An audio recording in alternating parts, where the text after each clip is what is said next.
You came here to leave a legacy. Everything in creation was created with a gift. Everything.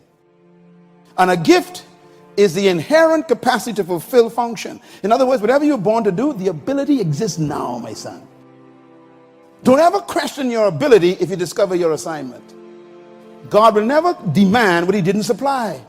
A gift can never be learned. It can only be refined. That's why going to college doesn't give you success. Getting a degree don't make you successful. Because a college can never give you a gift. You take your gift to college to polish it. That's why people go to college, study for 4 years, and still broke. Why? Because they shine the wrong thing. Think about how many teachers that you had growing up. Can you name one of your teachers growing up that ran a multi-million-dollar successful company? Of course not. They didn't go with their gift in their head and they studied the wrong subject and now they hate what they studied. There are people who got a degree in the wrong thing. All that money you spent in the wrong subject because you didn't know your gift. These last two are very important. The gift is the source of value to the created thing. Oh, please hear me. You know what makes oxygen so important?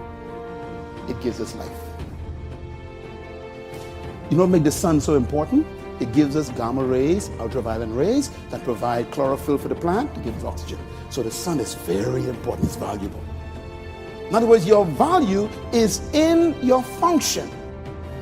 And that's how it works. If you don't feel valuable, it could be because we don't know why you are here. You know, you here all these years, we didn't know why. You're taking up space. You're wondering why we're walking past you, because we don't know why you're here. You can't ignore something if you know its value. And its value is in what? Its function. I mean, when your car's on E, I know you want to drive past that gas station, but that gas station got you. You got to pull into that fuel station. Why? Because it has something you need. The value is based on the purpose of the thing. Why were you born? What is your gift, your management gift? Purpose determines your value. A lack of self-discipline is a lack of knowing what you want in life. And when you don't know what you want, you won't have any self-discipline power to get there. And by the way, let me just warn you too. When you start being notarized for your gift, don't take it seriously. Because it ain't you they're interested in. You know, humility is sensibility. You stay humble because you know you don't come to me because you like me. You like what I got, that's all. When you go to a mango tree, you don't go to the leaves, you don't care about the branches, you don't even look at the bark. You go for what? The fruit. See, when you discover your gift, you even ain't got to look for followers. They find you. People bring their monies to you when you find your gift and start delivering it. A man's gift makes room for him. That means it forces space in the universe. They can't ignore you. Study yourself. This thing about business. Business is born when the solution is discovered. Your value comes from that solution. So don't seek business, seek solutions and seek problems, and then you begin to find attraction to your value. Whoever solves problems become wealthy. This is the heart of it. So businesses are all around us. The more problems in the world, the more business that exists. You know, when 9/11 took place some years ago, the airplanes hit that thing. Man, they shut down all the airlines. And boy, my first thought was, I wish I could be the company that invented the machine that you got to stand in and turn around like this. I mean, the fellows who build that machine now, billions of dollars. The little one, beep, beep, beep, beep. Oh Lord, please let me make that one right. 1 trillion of them for $50 each. Problems create business. 90% of success is in your head, between your ears. 10% is in your hands. You don't become successful because you work hard. It's because you work smart. Smart people hire hard-working people. Are we still there? Are we still trying to buy chair, or are we going to make it of the tree? See? What are we going to do, dog? Normally, I would suggest to people, if you want to be successful, don't take advice from a failure. This guy was the richest man that ever lived. I figure you better listen to the fella. Here's what he says. Sow your seed in the morning, and in the evening, let not your hands be idle. He tells you why. Because you know not which one might prosper you, whether this one or that one or both. He says in the morning, go to work on your job. In the evening, work on your own business. See there? In the morning, go to your job. In the evening, work on your work. Make sure you've got your economics well planned. Economics plays a major role in everybody's life. Economics is major, which means it ought to be meticulously well planned for tomorrow, this week, this month, this year, long range. In the morning, go to the job. In the evening, don't watch TV. You got a 9-to-5 job. That means you cannot grow between 9 and 5. You can't work on your future between 9 and 5. You're building someone else's. You got to work after 5.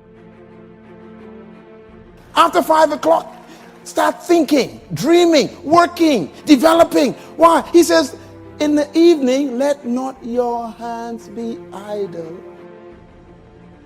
I'm just going to bed at 4 a.m. My wife will tell you, but because you can't build your future by going to bed for 8 hours. 8 hours times 7 is 56. That means you sleep 2 days every week. No, this is serious business. You never thought about it. You sleep 2 days every week. Most successful people build their lives while you are sleeping. Sow your seed in the morning. Boy, Bahamians love 5 o'clock. Get out of my way. Where you going? Home. That's about it. Just home. We're so busy going home, we don't go to our destiny. Starting tomorrow, new project. Take a new inventory. And make sure that all of your talent and ability and mentality and ingenuity and vitality and strong feelings, faith, courage, make sure that all you've got's being used. Otherwise, you lose. Our lives are mostly affected by the way we think things are, not the way they are. The way we think they are affects us most. And Shoaff taught me that the mind is like a factory, a mental factory. And whatever you think about all day long pours ingredients into this mental factory. And that's what builds the economic, social, financial fabric of your life. I don't want you to begin to just psych yourself out. No. I want you to be able to say something to yourself that will enable you to maintain a level of integrity with yourself. That when you say this, even when you face tremendous setbacks, it will be a benchmark to keep you in the game, to keep you moving forward and experimenting and readjusting your strategy and your plan of action, continuously looking for ways to win. So what is that something? When you got an idea you want to move on, you might not have the money, you might not have the education, you might not have the support or the resources you need. What is that something that can keep us going, that will enable us to act on our dream? What's one of those keys that will begin to help us to discover the secrets to our dream? Here's what I want you to repeat after me, please, with power and conviction. Say, it's possible. If you wish to be successful, study success. If you wish to be happy, study happiness. If you wish to be wealthy, study wealth. Don't leave it to chance. Make it a study. Some people just go through the day with their fingers crossed. See, that won't do it. You've got to study the things that can change your economic, social, spiritual, personal life. Success is the potential destiny of all created things.